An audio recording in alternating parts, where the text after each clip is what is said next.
오늘 디모데후서 2장 1절부터 13절까지 말씀을 같이 보았습니다. 여기에 보면 그 병사가 나오고, 그리고 경기하는 자가 나오고, 그리고 농부가 나와요.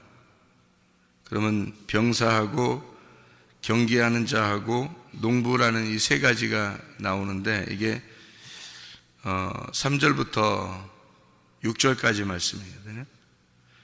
이거를 잘 생각해 보면 병사라고 할 때 병사는 지금 뭘 쓰려고 했던 거냐면, 병사라고 하는 건 병사를 이렇게 모집하는 거잖아요. 군대 모집하는 거. 그러니까 모집을 하면은 자기 뜻대로 어떻게 못 하잖아요. 이제 모집이 됐으니까. 모집이 되면 자기 뜻대로 못 한다는 걸 얘기하려고 병사로 모집한다 이렇게 설명하려고 했던 거고, 그다음에 경기한다는 말이 나올 때는 경기는 어떻게 해요? 경기를 모집해요? 아니면 경기를 해요? 경기를 한다는 내용을 써요. 그러니까 승리를 얻기 위해서 경기를 한다, 이렇게 달린다, 경기한다. 옛날에 경기는 주로 달리는 걸 많이 했는데, 그 달린다, 경기한다, 그래서 이제 승리의 관을 위해서 달리는 거죠. 그 다음에 이제 농부라고 하는 거는 농부가 추수를 하는데, 농부가 먼저 곡식을 거둬들이고 농부가 먼저 이걸 이제 추수를 하게 될 것이다, 이런 얘기를 하는 거죠. 그러면 이 세 가지가 어떻게 되어 있어요? 연결되어 있죠, 그죠? 연결되어 있습니다. 그러니까 병사로 하는 것은 모집한다는 얘기고, 시작을 말합니다. 경기한다는 것은 이렇게 달려가는 걸 얘기하니까 그 과정을 얘기하는 거고요. 그 다음에 농부가 곡식을 거둬들이는 거니까, 추수하는 거니까 결과를 말하는 거죠, 그죠? 그래서 시작과 과정과 결과를 말한다. 여기에 왜 세 개를 전혀 다른 얘기를 이렇게 세 개를 이어서 쭉 써놓는 거냐면, 사람이 시작이 있으면 과정이 있고, 과정이 있으면 반드시 결과가 있다, 그런 얘기입니다. 그러니까 그리스도인의 그 신앙생활도 똑같아요. 신앙생활도 반드시 시작이 있어요. 그리고 과정이 있고, 그리고 결과가 있습니다. 이거를 삼일길이라고 합니다. 그러니까 애굽하고 광야하고 가나안, 이렇게 과정이, 이게 세 가지의 그 길을 설명하는 것은 삼일길을 설명해요. 그래서 아브라함도 삼일길을 가서 이삭을 드리게 되었고, 이삭을 드렸을 때 그냥 이삭을 받은 게 아니고 어린 양을 잡아가지고 하나님이 어린 양을 받으시죠. 그러니까 이삭도 구원받아야 할 하나님의 백성이었던 거죠. 어린 양이 다 구원해야 되니까 그런 내용이에요. 그러니까 예수 그리스도에 대한 이야기를 설명하려고 할 때 우리가 신앙생활의 과정을 반드시 삼일길을 가야 된다라고 하는 것을 이야기하는 거죠. 이 세 가지를 통해서 모집하고 경계하고 그 다음에 추수한다, 이렇게 시작과 과정과 결과를 이야기하는 거죠. 이렇게 하나님 앞에 이제 쓰임 받으려면 반드시 어떤 사람이 돼야 되냐 하는 것은, 여기 2장에 쭉 밑으로 쭉 내려가 보면요, 그 20절, 21절, 20절, 21절에 보면 그릇에 대한 얘기가 또 나와요. 그릇은 이렇게 움푹 파인 걸 그릇이라고 그러죠. 이렇게 볼록하게 나온 걸 그릇이라고 하지 않고, 그릇을 거꾸로 덮어놓고 쓰진 않잖아요. 그릇을 이렇게 바르게 놓으면은 움푹 이렇게 파였단 말이에요. 이게 꼭 배처럼 말이에요. 배도 거꾸로 뒤집어서 물에다 띄워놓지 않잖아요. 배를 바로 이렇게 놓으면은 이렇게 움푹 파였잖아요. 그걸 뭐라 했다고요? 우리 마음이라고. 그리고 그릇도 마찬가지예요. 그릇도 이렇게 엎어놓지 않고 바로 놓으면은 이렇게 움푹 파였잖아요. 우리 마음과 같은 거라는 말이에요. 그러면 그릇이라고 하는 이 그릇에는 우리 마음, 우리의 영, 이것이 어떻게 돼야 된다? 깨끗한 그릇이 돼야 쓰신다, 이런 거죠. 그러니까 하나님의 그 시작과 과정과 결과에서 반드시 우리를 인정받는 그 일꾼이 되려면 반드시 이게 그릇이 깨끗한 그릇이 돼야 된다. 하나님은 금그릇도 원하는 게 아니고 은그릇도 원하는 게 아니다. 이것이 깨끗한 그릇을 원한다. 정결한 거, 그 정결하다, 깨끗하다, 거룩하다, 같은 말이에요. 그러니까 깨끗하다, 정결하다, 거룩하다. 그래서 깨끗한, 정결한, 거룩한 여자를 주님의 신부로 맞아들여요. 그래서 그 깨끗한 사람, 거룩한 사람, 정결한 사람, 이거를 신부라 그렇게 말합니다. 그래서 성경에는 신부가 결론이죠. 성경에 신부가 왜 결론이냐면, 신랑보다 신부가 왜 결론이냐면, 교회가 완성되는 게 성경의 완성이에요. 교회가 완성되는 게. 그러니까 왜 교회가 완성되는 걸 성경의 완성이라고 그러냐면, 처음에 창세기 1장에 보면요, 하늘과 땅을 창조하십니다. 그렇죠? 하늘과 땅을 창조해서 하늘이 땅이 되고, 그게 이제 먼저 이루어지는 건데, 땅이 또 하늘이 되는 게 완성이에요. 그러니까 시작은 하늘이 땅이 되는 게 시작이고요, 완성은 땅이 하늘이 되는 게 완성이에요. 그게 성경. 그러니까 처음 창세기 시작은 하늘에서 땅이 되는 게 그게 시작이에요. 그러면 이제 요한계시록에 가면 땅이 하늘이 되는 거예요. 그게 이제 천국의 완성이에요. 그러니까 먼저는 하늘이 땅이, 그다음에 나중에는 땅이 하늘이 되는 거예요. 그러면 하늘이 땅이 되는 거는 어떤 의미냐면요, 신랑이 신부를 만나는 겁니다. 그게 이제 하늘이 땅이 되는 거예요. 그러니까 하늘에 계신 분이 땅으로 내려오지 않으면 만날 수가 없어요.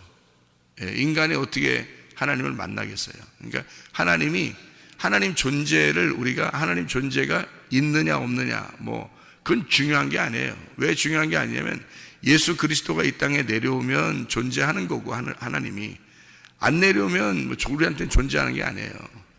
예수님으로 안 내려왔는데 우리한테 하나님이 무슨 소용이 있어요? 그죠? 하늘에 계시는데 우리하고 무슨 상관이 있냐고. 예수님으로 내려오니까 우리하고 상관이 있는 거예요. 그러니까 비로소 하나님 계신가 보다, 그냥 계시네, 이렇게 하는 거지. 예수님이 안 내려왔으면 하나님 계시는 그 존재 자체도 우리한테는 의미가 없어요. 하나님은 하나님이고 우리는 우리니까, 떨어져 있으니까 전혀 상관없는 존재거잖아요. 근데 상관이 있으려니까 하늘에 있는 하나님이 인간 예수 그리스도로 내려오셨단 말이에요.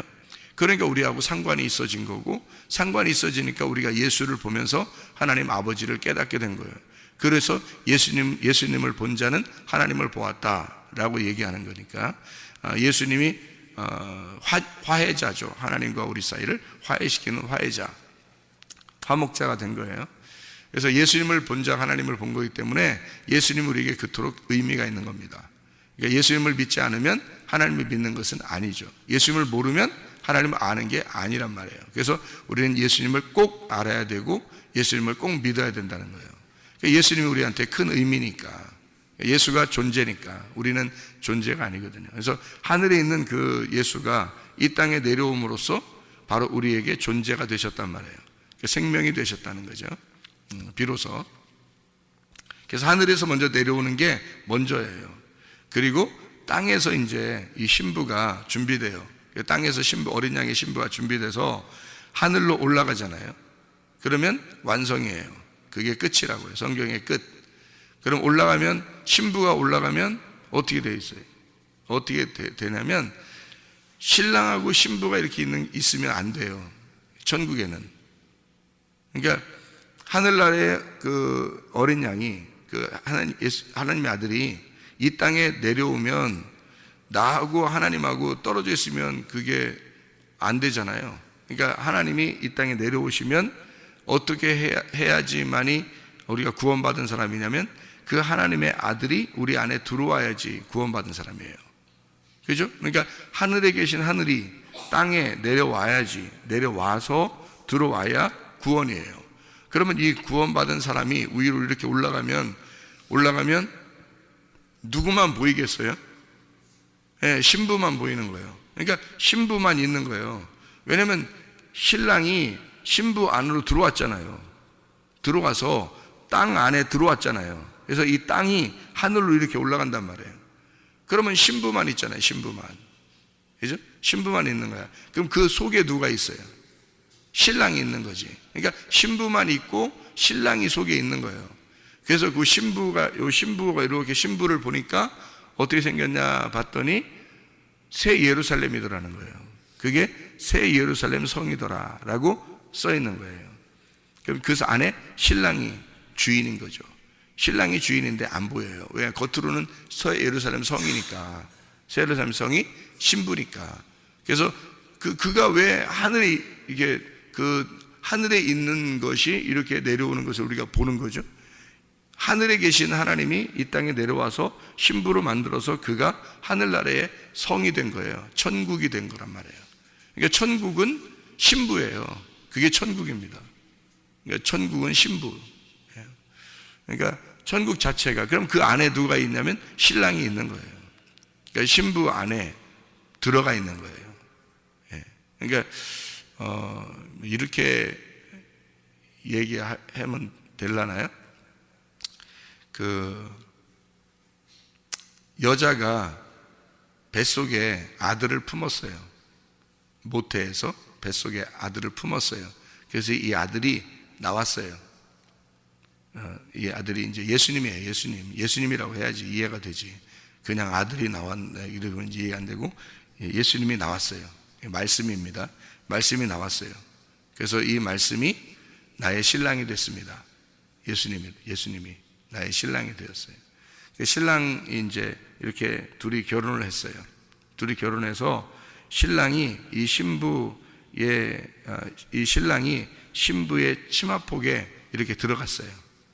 그래서 우리가 볼 때는 신부만 보여. 근데 그 안에 사실 신랑이 들어가 있어요. 같이 이렇게.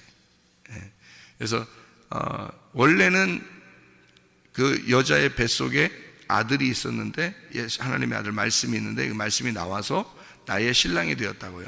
그 말씀이 나의 신랑이 돼서 나를 구원하셨어요. 그랬더니 구원할 때 둘이 떨어져 있으면 신랑과 신부잖아요. 근데 둘이 이제 이 치마폭에 들어갔단 말이에요. 그래서 서로 하나가 됐어요. 부부가 됐어요.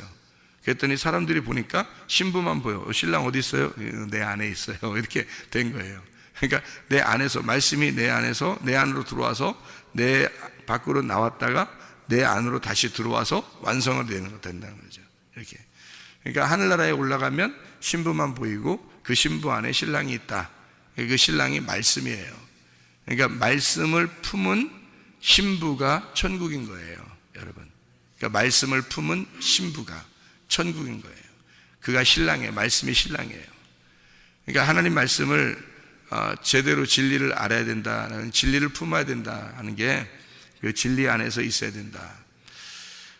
그래서 이 그릇 안에 담긴, 원래 그릇이 중요한 게 아니죠. 원래 담긴 게 중요하죠. 금을 담았으면 금 그릇이 되는 거고요. 과일을 담았으면 과일 그릇이 되는 거예요. 그러니까 그릇은 뭘 담으려고 있는 거잖아요. 근데 이 그릇이 깨끗하지 않으면 안 담긴다는 거죠. 그러니까 하나님의 영이 내 그릇, 내 마음, 깨끗한 마음에 하나님의 영이 담겨야 되는 거예요. 그러니까 하나님의 영은 내가 깨끗할 때 담기는 거예요. 왜냐하면 그 영이 깨끗하니까, 하나님의 영이 거룩하니까. 그래서 거룩한 영은 내 마음, 깨끗한 마음에 담기는 거란 말이에요. 그릇에. 그래서 그런 사람만 좋은 일꾼이 된다 하는 거죠. 그릇 혼자 일하는 게 아니에요. 담겨서 일하는 거예요. 그래서 깨끗한 그릇이 돼야 담기기 때문에, 그래서 깨끗한 그릇을 만들어라. 너는 깨끗한 그릇만 만들면 돼. 네가 뭘 담으려고 해서 그런 게 아니고 하나님이 담겨지는 거예요, 거기에. 그러니까 너는 깨끗한 그릇만 되면 되는 거예요. 그러니까 신부만 되면 신랑은 거기에 담기는 거예요. 깨끗한 신부만 되면. 근데 깨끗한 신부가 안 되고 더러운 신부예요. 음녀예요. 그러면 아무리 음녀가 막 남자들 홀이고 막 이렇게 유혹하고, 아무리 음녀가 그래도 진짜 거룩하신 하나님은 그 여자에게 유혹당하지 않습니다. 그 음녀에게 유혹당하지 않아요. 진짜 거룩한 성령님은, 그 하나님은요, 그 음녀에게 유혹당하지 않아요. 음녀를 심판해 버립니다. 신부에게만 담기는 거예요, 하나님의 아들은. 그러니까 이 말씀이라는 거룩한 진리의 말씀은 꼭 신부인 거룩한 신부에게만, 깨끗한 신부에게만 담긴다. 음녀는 더럽기 때문에 더러운 그릇이에요. 더러운 그릇이니까 그 안에 뭐가 담기겠어요? 더러운 말씀이 담기는 거예요. 그 더러운 말씀이 거짓 말씀이고요. 그 거짓 말씀이 선악의 말씀이란 말이에요. 그러니까 음녀 그러면 그 음녀는 구원받을 수가 없는 거예요. 신부가 못 돼요. 그래서 음녀는 더럽다, 거짓한다. 이걸 음녀라고 그래요. 그래서 유혹하고 거짓하고 사람을 죽이는 겁니다. 그게 선악과라고 그러는 거예요. 음녀는 선악과를 먹은 자예요. 이 선악과를 먹은 자는 선악과가 율법이잖아요. 그래서 율법을 먹은 자가 음녀인 거예요. 그러니까 예수님이 와가지고 선악과를 먹은, 율법을 먹으면 그 바리새인들에게 욕을 한 겁니다. 무슨 말인지 알겠죠? 그러니까 예수님이 그 사람들이 뭐 인간적으로 볼 때 나빠서 그런 게 아니에요. 인간적으로 나빠서 그런 게 아니라 그 사람들을 구원해야 되겠으니까 그 사람들에게 욕을 하는 거예요. 상대적으로. 그죠? 구원하려고 안 했으면 욕도 안 하죠. 그냥 지나가 버리지. 뭐하러 욕해요. 근데 구원하고 싶으니까, 정말 내 자녀들이니까, 이거를 깨끗하게 만들어야 되니까, 그들의 음녀라고 하는 걸 심판해 버려야 되니까, 그들 속에 있는 그 음녀라는 마음을 심판해 버려야 되니까 예수님께서 단도직입적으로 욕을 한 거예요. 무슨 말인지 알겠죠? 그러면 음녀가 어떻게 돼? 속에서 깨지면, 음녀가 깨지고 음녀가 파괴되면 신부가 되는 거거든요.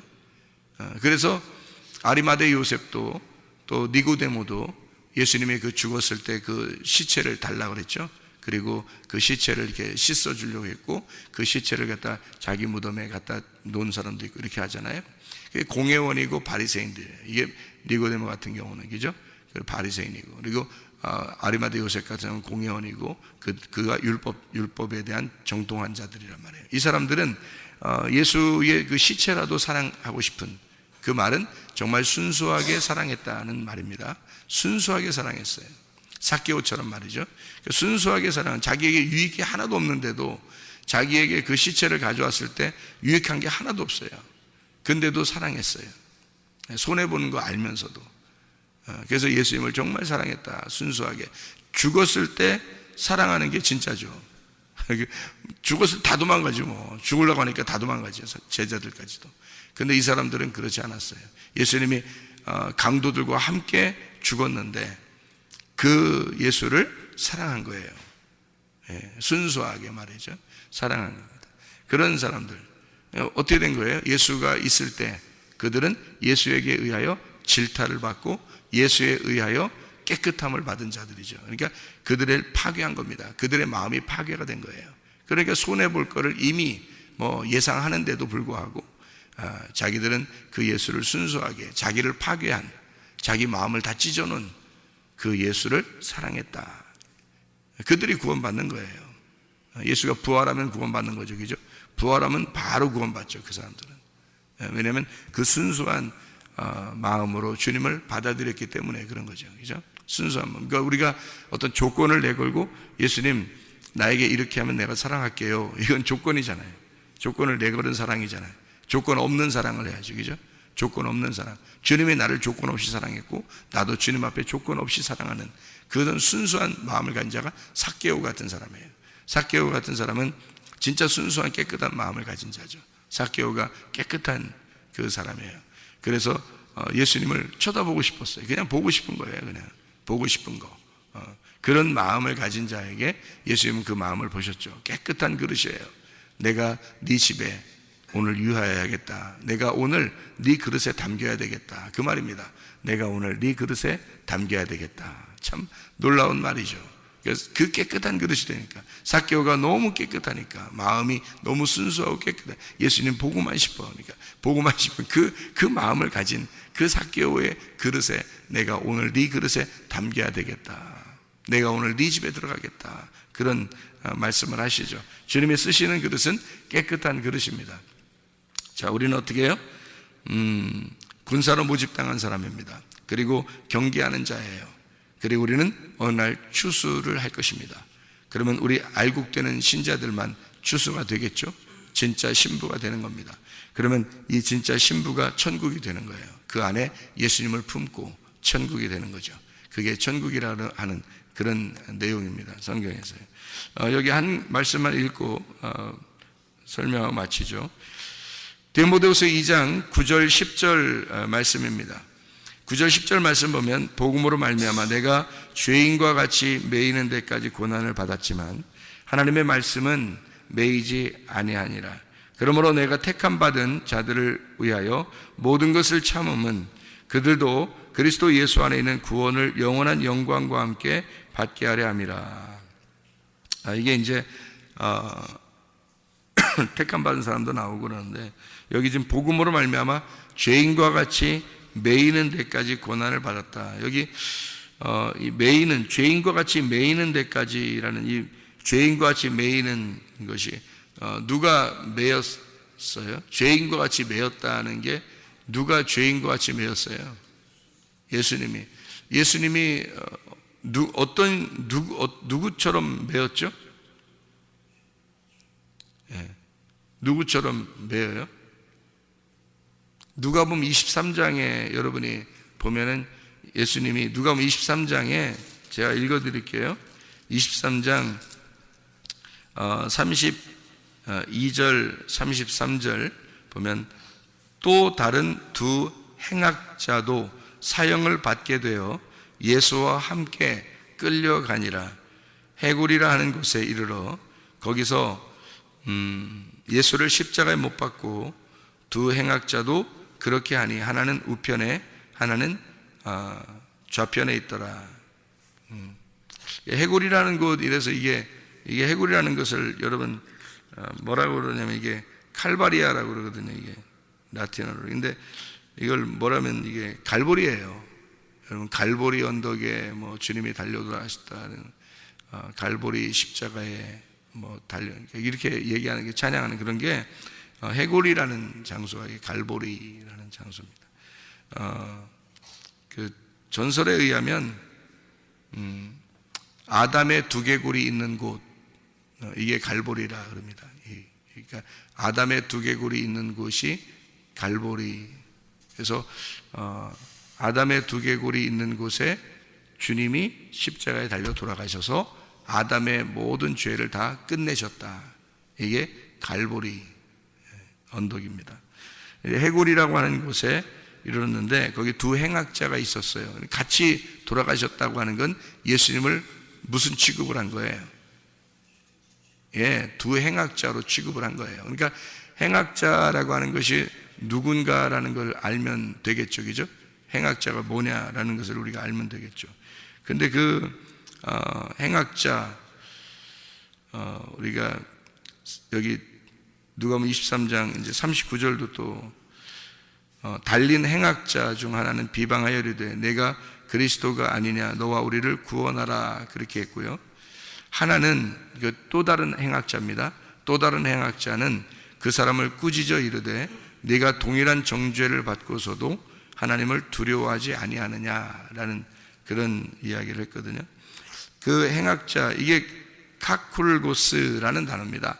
여기 행악자라는 단어가 이 카쿨고스라고 하는 매여 있는 그 죄인입니다. 그 행악자라는 건데요.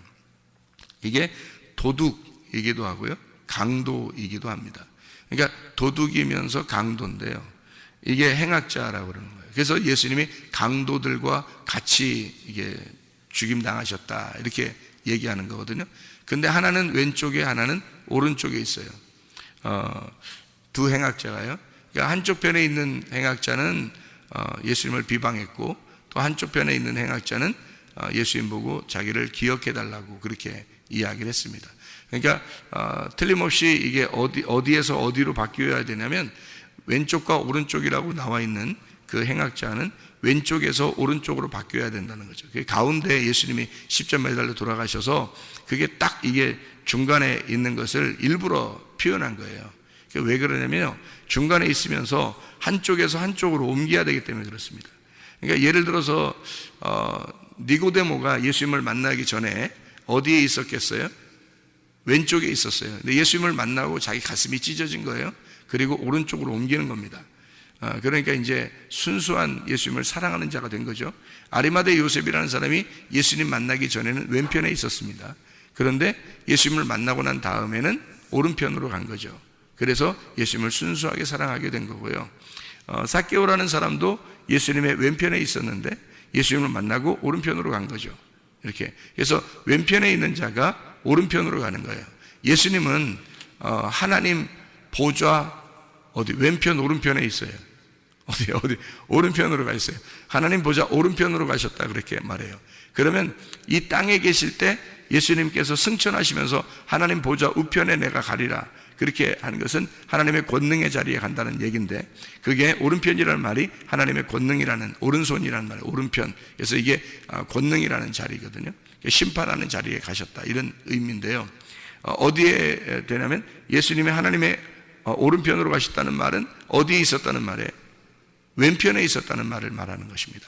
그러니까 예수님 자체가 왼편에 있었다. 그럼 왼편이 어디? 하나님 우편에 내가 가리라 했으니까 하나님 우편은 어디를 얘기하는 거예요?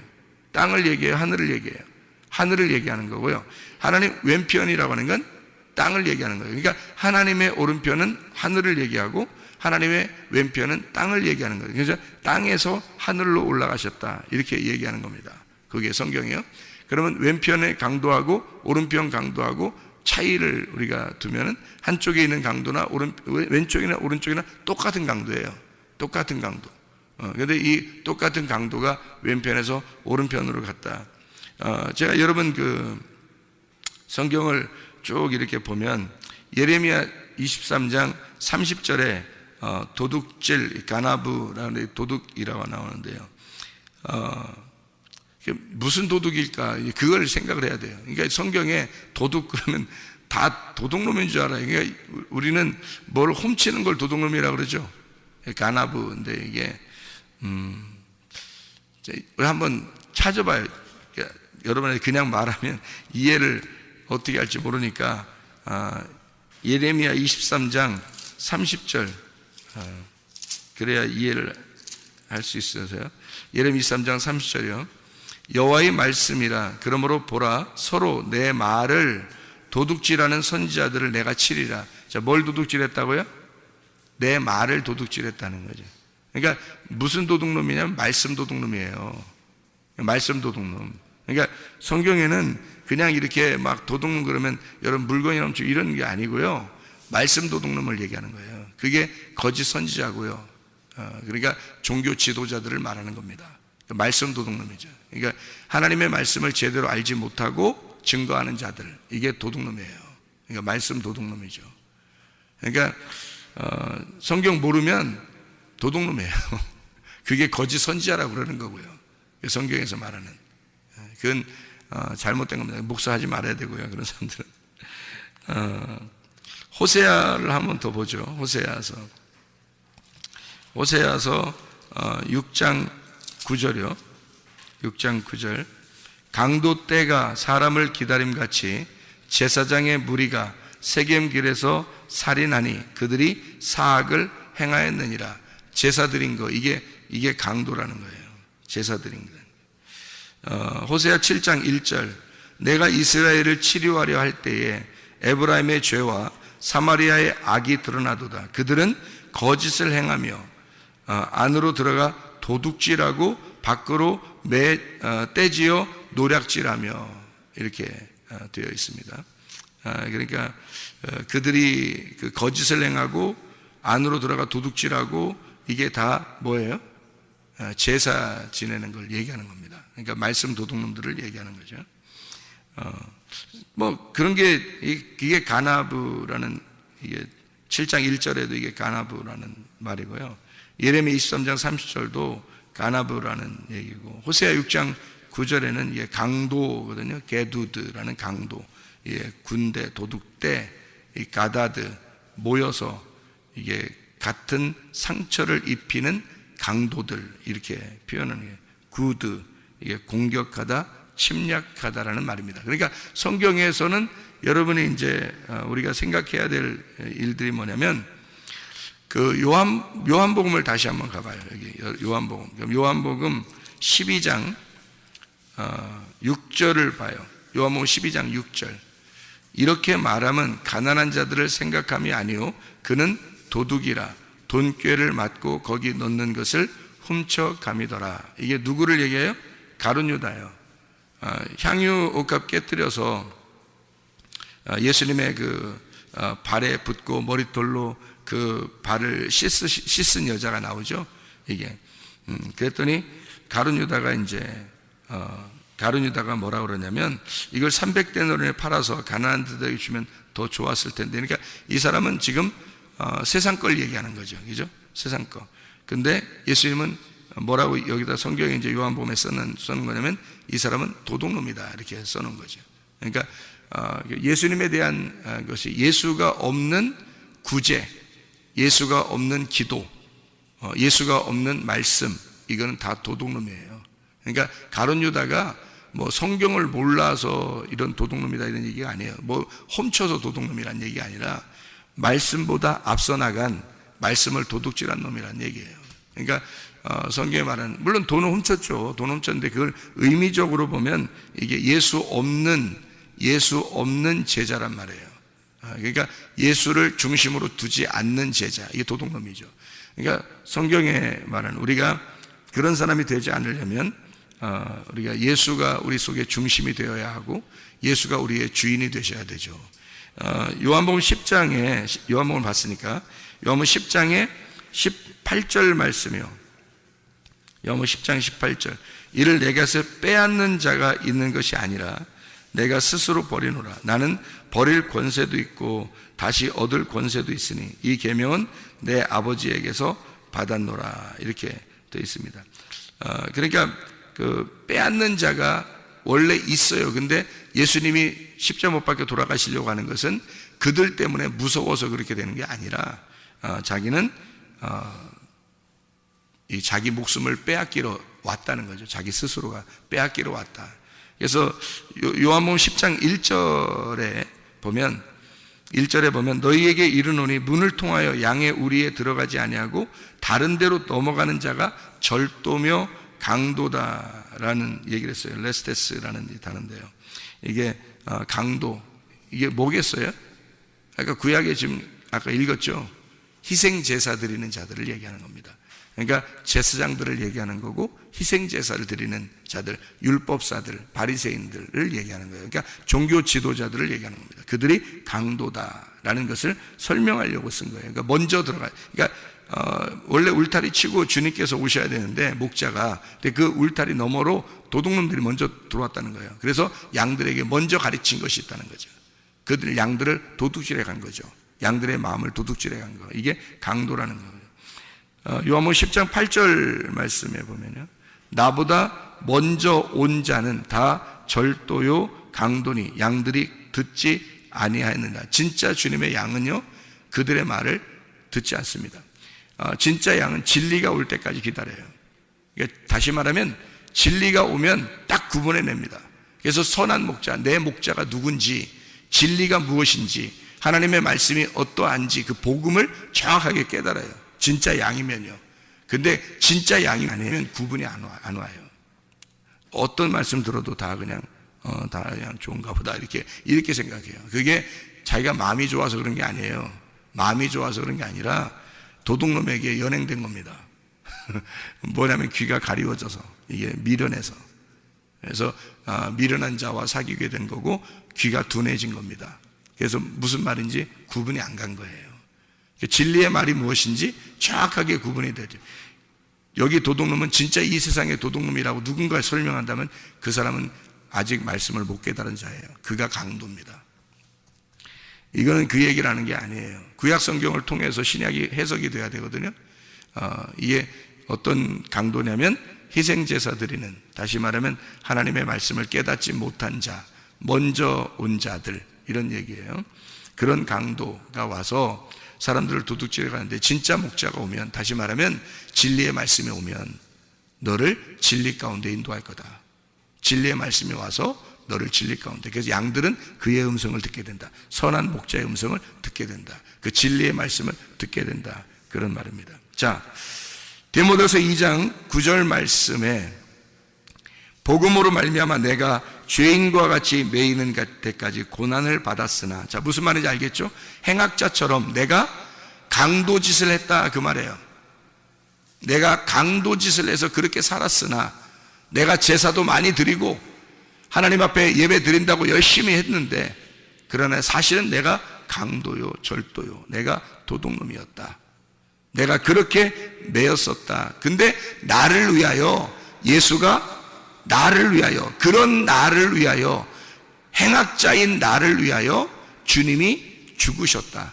그래서 나도 그들을 위하여 죽기로 결심했다. 이게 죄에 대해서 매인 자가 되었다, 이런 말입니다. 무슨 말인지 이해가 되시나 모르겠어요.